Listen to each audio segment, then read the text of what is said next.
Well, let's talk about gender-based violence, shall we? Author Khathushelo Mercy Tshivhase is aiming to give victims of gender-based violence a voice through her book titled The Untold Stories of She. She wants to teach them to speak up when abused. Khathushelo is herself a victim of gender-based violence, and she knows how hard it is to bottle things inside. She wants these stories to be lessons to all men and women who are still afraid to speak up, as well as making society aware of the impact of GBV that it actually has on families as well as communities. She joins me now to discuss the first part of the book titled The Untold Stories of She, which she released earlier this year. Much appreciated for your time. A very good morning to you, Khathushelo. Let's talk a little bit about the book itself. And I know that a lot of it is based on your own personal experience with gender-based violence. And you and I were having just a brief chat off air that it started from the age of what, of 7? Yeah, around 7. Yeah. What happened at the age of 7? Okay, so growing up, I stayed with my stepdad and my mom. So my mom worked shifts most of the time. So when my dad was home, he used to take advantage of me, molestation, and also rape. He used to rape you? Yes. How long did this go on for? It went on for like almost 4 years, almost 4 to 5 years. At one stage or at any stage, was there a need to speak up? It's difficult as a child. I can't imagine being 7 years old when you don't even know what reproductive systems are when you're still a child, and to be violated in this way. Did you try to tell your mom? Most definitely. So the problem is growing up back then, we were actually stigmatized, or when you try to speak out, you're told, what have you done? Or you're wrong, or you're lying, or you just, you're not telling the truth. So it was hard for parents to believe. So I couldn't speak out, and also I didn't understand what was happening then. Only after the psychological effects, then I realized that this really messed me up. How did it mess you up? So I struggle from mental health issues. I struggle with anxiety, bipolar mood disorders, and other mental health issues. So the psychological effect of what happened to me just started to show as I grew older, and I said to myself, I need to seek help and actually deal with what happened to me. But this was not the first time, or this was not the last time you would be raped? Yes. It happened again just pre-teen, before you were a teenager? Yes. What happened this time? Okay, so we stayed in a house where we were sharing. So there was a guy who stayed in the same house as us. And then one time when I was coming back from school, I was 10 years of age. I remember the guy was like 18. I came back and he was watching adult content. And when I got into the house, he didn't switch it off. And then he started coercing me into like watching it. He started asking me, do you know what this is? And then after that, he started acting and started raping me there on the spot. And that was at 10? Yes. But that was not the last time you were raped? That was not the last time. What happened afterwards when you were a teenager? When I was a teenager, I did come across someone again, which I can't really remember. Because, when you experience gender-based violence or any type of abuse, your mind does tend to... Trauma. Trauma. It's trauma. Actually... You get blanks there and there. So I did get raped, and I remember there's a time where I would have flashbacks and nightmares, and I didn't know what was happening up until I had to deal with it as well. A lot of times when we speak about gender-based violence and femicide, we often report, there was a story that we were doing earlier on about how women feel as though it is not their right to actually speak up or actually to report it. Yeah. Was that your feeling, that I don't have a right to speak up about it, no matter, because you've been violated multiple times, right? At any point, did you feel as though you had the power to say something and someone would hear you?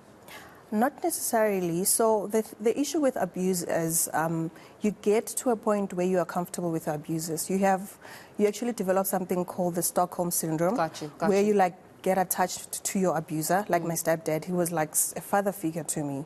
So I got attached to him, and even when he did what he did, it kind of for me was maybe he loves me, or maybe it's a way of him showing me love by then, because I was still young. And then you get accustomed to abuse. You just get used to people taking things from you without even giving it, so sometimes you feel like it's just maybe easier to keep quiet. And also because currently, when people speak out, they're told you're lying. They're actually told that you're making false accusations. Yes, there are people making false accusations, which make it difficult for perpetrators to actually get charged or to be held responsible for what they're doing. Yeah. You know, I want to labor a little bit on what you were saying about Stockholm syndrome, where you get attached to your abuser. A lot of times, I think people, even from the outside, will often say, but why don't you leave? Yeah. You know, he hits you, why don't you leave? It's the logical thing. He mistreats you, why don't you leave? And you having gone through this amount of trauma, do you now take into mind why they don't leave? Yes. And maybe you can explain it to people who have never been in a situation where they've been on the inside of abuse. When people say, why don't you leave, why don't you leave? Why don't, and it mostly happens to women, so let's not discount the fact that abuse does also happen to men, yes. But it does mostly happen to women. Why don't women leave? It's because your abuser shows you love, or they shower you with love. And then you get to a point where you don't want to leave them because you feel like they're the only people that love you, or the only person that loves you. So it doesn't start off as abuse, you know. It starts off as pampering with, like, amounts of love. And then at some point you like, I don't have anyone else. This person understands me. And then you get actually used to being beaten up because you feel like maybe that's how they show me love, or I did something wrong as well. I need to be punished because also, you know, growing up, we grew up being beaten up because you did something wrong, you have to be beaten up, and then just to be in line. And even that, I feel like as much as, yes, we want to punish our kids or to, you know, to show our kids ways, there's a way of doing it. If you are beating up your child growing up and constantly, when they find a partner who does the same, it's the same thing. Yeah, it's like the same thing. You're like, you see it as love as well, because I mean, your parents, you would expect that your parents were doing that out of love. So when your partner does it, you're like, it is what it is. And also, we haven't spoken much about abuse. Like I mentioned that, also you're afraid or you're scared to say, what if people say I'm lying? You know, so you're like, I'm just gonna stick to this partner, and you know, just take it. I've spoken to a lot of women who have gone through the same thing, and when I was writing the book, they've actually mentioned that I stayed because I felt like he loved me. But when you get the courage to leave, you never look back. Yeah, but we never speak about the impact that gender-based violence has psychologically, yes, on the victim. We often speak about the, okay, once you've left, okay, you've left now, go start your life from fresh and go start again. Yes. But it's not that simple, is it? It's not just about starting again. There's a whole psychological and trauma impact that people don't speak about, the healing and dealing part. Yes. Just talk a little bit about that. Okay, so the healing journey is not easy because sometimes victims don't even know that they're going through some mental issues or some psychological effects from the abuse. So for one to actually get to the point where they understand what's happening, they need to seek professional help. If you have went through abuse, you really need to seek professional help because that affects your relationships with friends, with family, at work as well. I mean, I struggle with anxiety, I struggle with depression, and things that to some people might seem normal. For me, it's quite difficult because I scrutinize everything. I'm always scared to say, what if this happens, you know, because I growing up, I never knew what to expect next. You know, am I going to be beaten up? You want the control. Exactly. Because you never got a chance to control your environment as a child, and you were violated as a result. Yes. Hence, I always say to people, I'm a perfectionist, and they don't understand why. I'm a perfectionist because I never felt like I'm good enough. You know, also, growing up, because I was raped so much or was abused, there was a point where I thought to myself, maybe I just have to go and sell my body growing up, you know. I actually... But you're an engineer. Yeah, I know. People don't know. She's an actual engineer, by the way.